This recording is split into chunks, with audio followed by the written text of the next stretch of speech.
오늘 우리에게 주신 하나님의 말씀은 신약성경 누가복음 15장 11절에서 32절까지 말씀입니다. 말씀을 봉독하겠습니다. 또 이르시되 어떤 사람에게 두 아들이 있는데 그 둘째가 아버지에게 말하되 아버지여 재산 중에서 내게 돌아올 분깃을 내게 주소서 하는지라.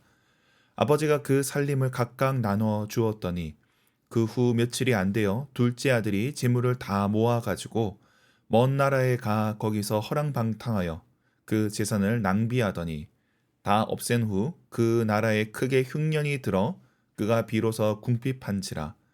가서 그 나라 백성 중 한 사람에게 붙여 사니 그가 그를 들로 보내어 돼지를 치게 하였는데 그가 돼지 먹는 쥐염 열매로 배를 채우고자 하되 주는 자가 없는지라. 이에 스스로 돌이켜 이르되 내 아버지에게는 양식이 풍족한 품꾼이 얼마나 많은가. 나는 여기서 주려 죽는구나. 내가 일어나 아버지께 가서 이르기를 아버지 내가 하늘과 아버지께 죄를 지었사오니 지금부터는 아버지의 아들이라 일컬음을 감당하지 못하겠나이다. 나를 품꾼의 하나로 보소서 하리라 하고 이에 일어나서 아버지께로 돌아가니라. 아직도 거리가 먼데 아버지가 그를 보고 측은히 여겨 달려가 목을 안고 입을 맞추니 아들이 이르되 아버지 내가 하늘과 아버지께 죄를 지었사오니 지금부터는 아버지의 아들이라 일컬음을 감당하지 못하겠나이다 하나. 아버지는 종들에게 이르되 제일 좋은 옷을 내어다가 입히고 손에 가락지를 끼우고 발에 신을 신기라. 그리고 살찐 송아지를 끌어다가 잡으라. 우리가 먹고 즐기자. 이는 내 아들은 죽었다가 다시 살아났으며 내가 잃었다가 다시 얻었노라 하니 그들이 즐거워하더라.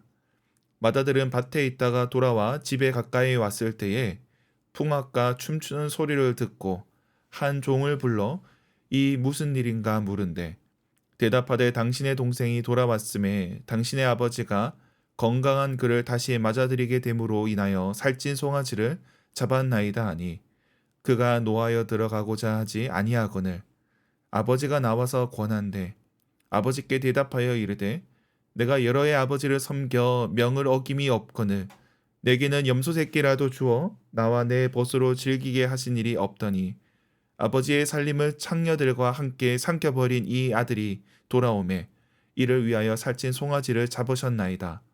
아버지가 이르되 예 너는 항상 나와 함께 있으니 내 것이 다 내 것이로되 이 내 동생은 죽었다가 살아났으며 내가 잃었다가 얻었기로 우리가 즐거워하고 기뻐하는 것이 마땅하다 하니라. 아멘. 오늘 본문은 누가복음 15장의 세 가지 비유 중 마지막 비유입니다. 모두 찾는다는 모티브로 이어져 있습니다. 죄인들과 함께하는 것이 잃어버린 자를 찾는 것으로 설명합니다.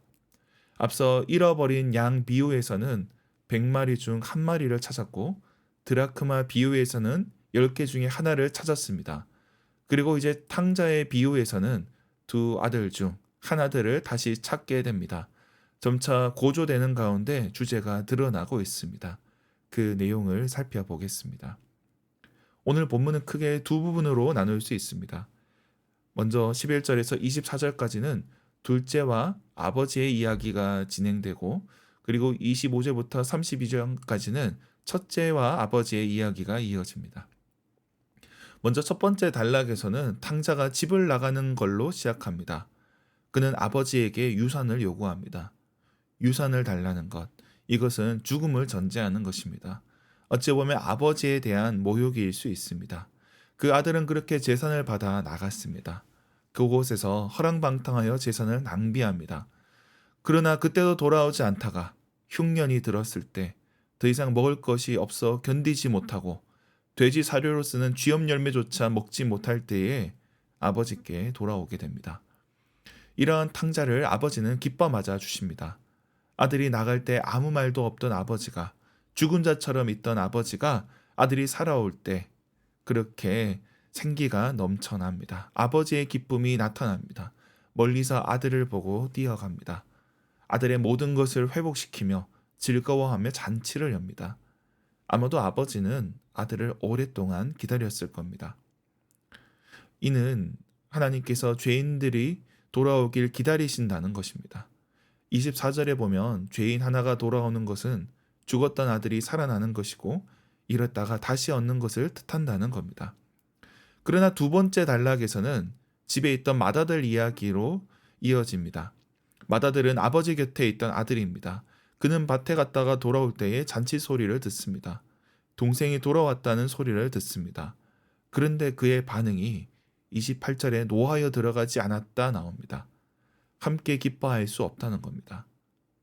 이러한 분노는 동생을 향한 분노이기도 하지만 아버지에 대한 분노입니다.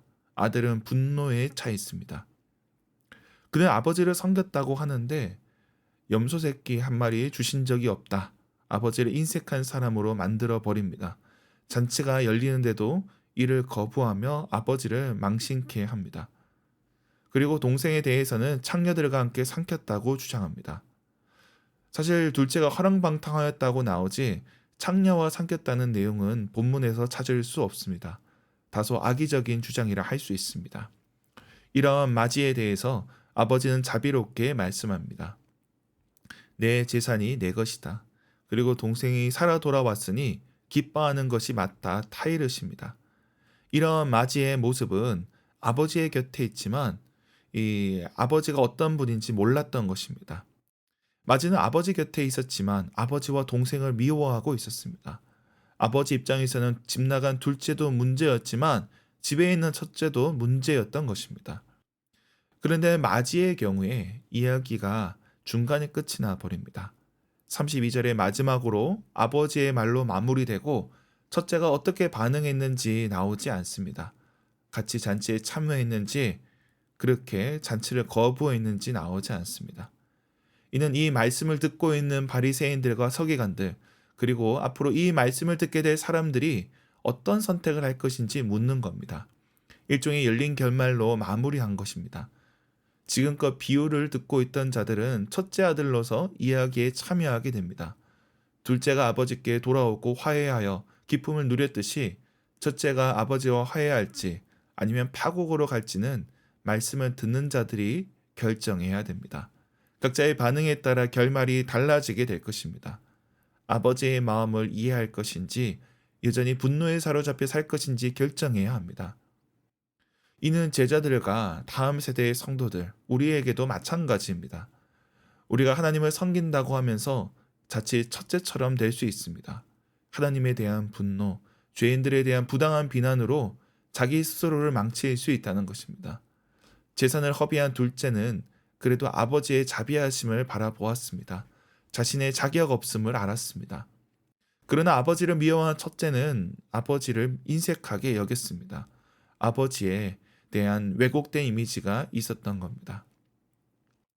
오늘날 교회는 스스로 의인인 척 여긴다면 자칫 첫째의 모습으로 나타나게 될 것입니다. 아버지에 대한 분노, 죄인들에 대한 혐오를 드러낼 것입니다. 그러나 그 길은 아버지의 뜻과 어긋나는 길입니다. 하나님을 섬긴다면서 하나님의 뜻에 어긋나게 된다는 겁니다. 그러나 죄인들을 환대하고 맞아들일 때 그 모습을 벗어날 수 있습니다. 아버지와 함께 죄인들을 기뻐 맞이할 때 비로소 장남의 역할을 제대로 하는 것입니다. 이 시대는 수많은 갈등이 있고 또 미움이 넘쳐나고 있습니다. 온갖 자격을 따지며 서로가 갈라져 있습니다. 이러한 때에 우리는 아버지의 마음으로 나아가야 될 것입니다. 하나님의 자비하심을 드러낼 때 분노와 혐오의 세대 가운데 하나님의 사랑이 드러나게 될 것입니다. 그때 사람들은 우리 아버지가 하나님 아버지이심을 알게 될 것입니다. 오늘 하루 아버지의 자비하심 가운데 그 은혜 가운데 살아가게 되는 저와 여러분이 되길 주님의 이름으로 축원합니다. 기도하겠습니다. 하나님 아버지, 우리가 주님의 자비하심을 담게 하여 주시옵소서. 우리 안의 분노, 우리 안의 미움으로 우리 주님의 잔치를 거부하는 자가 되지 않게 하여 주시옵소서. 이 땅의 교회가 그렇게 주님의 자비하심을 닮아 사랑을 증거하게 하시고 또 죄인들을 환대하는 그런 교회 되게 하여 주시옵소서. 우리 가운데 연약한 자들 또 어려운 자들이 있습니다. 주님께서 그 모든 상황 가운데 긍휼히 여겨 주시고 은혜를 허락하여 주시옵소서. 주님, 특별히 오늘 우리가 일터에서 하게 되는 모든 일들 가운데, 우리가 가정에서 감당하는 모든 일들 가운데 은혜를 더하여 주시옵소서. 오늘 만나는 이들 가운데 주님께서 은혜를 베풀어 주셔서 그 관계 가운데 어려움이 없게 하여 주시옵소서. 오늘 하루 모든 일들 가운데 주님 역사하여 주옵소서. 감사드리며 예수님의 이름으로 기도드립니다. 아멘.